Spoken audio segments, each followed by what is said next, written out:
Hi guys, Billy and Glenn from Run Dog. I've got some help from my glamorous assistant today.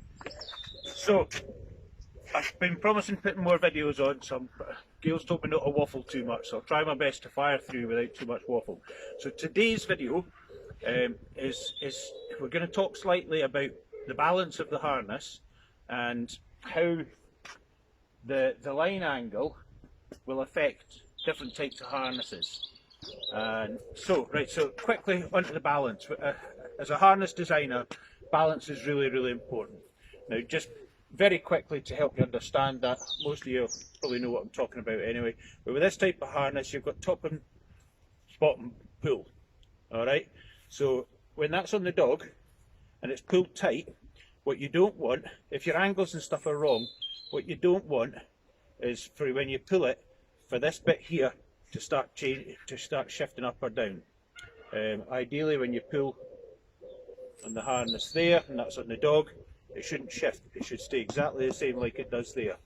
If the balance is wrong, when you pull on here, it might pull that way, it might pull that way. So if it pulls that way, it's pushing down on the back of the neck.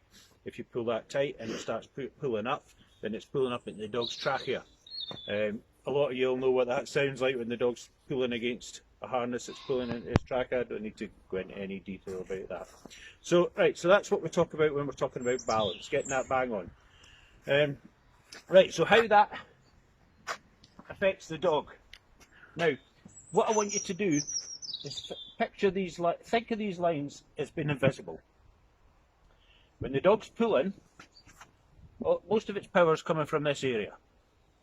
The way I design the harnesses, it's slightly different, but I'm going to go on to more about that in a later video. But for the moment, just think about all the drive is coming from this area. So you have an invisible line from that drive point to where your point of attachment is. So on a full length harness, you've got that invisible line to your tug here, and on a short length, if I'm confusing you, you're not quite sure, please ask me in the video in the comments section later. I don't mind. It's, you know, it's I think some people get it, I think most people will get it, but if you're not sure, just ask me. So this would be the connection of a short harness. So again, you've got this invisible line going through here. So on a full length harness, it's going to be sitting like that. Your tug is going to be here, and the short one, the tug's going to be here. So let's talk about what happens when it's connected up to a full length one.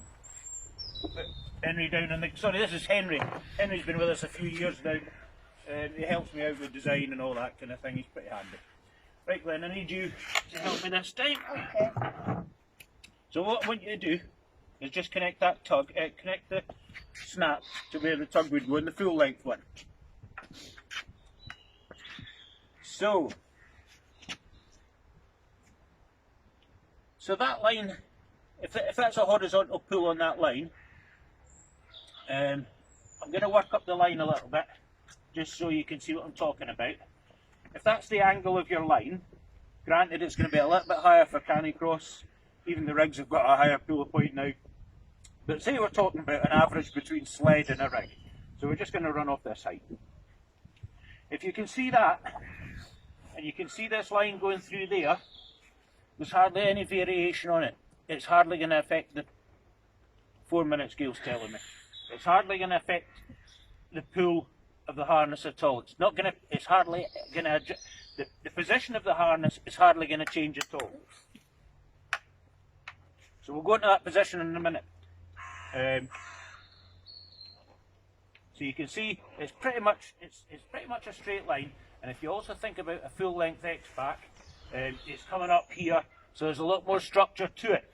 It's going to hold in place. It's not going to shift up and down when you pull on that line, and that's a really important aspect of harness design. But not only harness design, it's a really important aspect for anybody that's looking to buy a harness. So if you're running in short harnesses, I want you to think about what I'm doing here and talking about, and then think about the harness when it's on your dog as well, and maybe it'll set you thinking.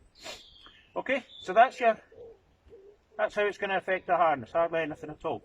Glenn, can you put it to the halfway point? So in a shorter type harness, now if we've got that at the same kind of 5-minute scale saying if we've got that at the same height, look what's happening there. Look at that angle, it's going there and then it's going down. So we're going to put him back up on the table here. Oh. Now I don't have a short harness to explain this, so I'm just going to, right, could you come round here? Just hold that up for me.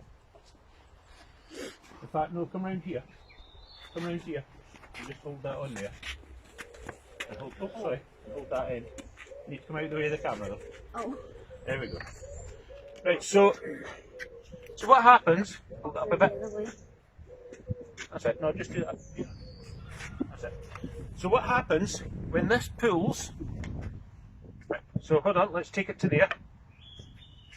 If this dog starts pushing into its harness, and starts pulling whatever's behind it, the harness, it's not going to move at all.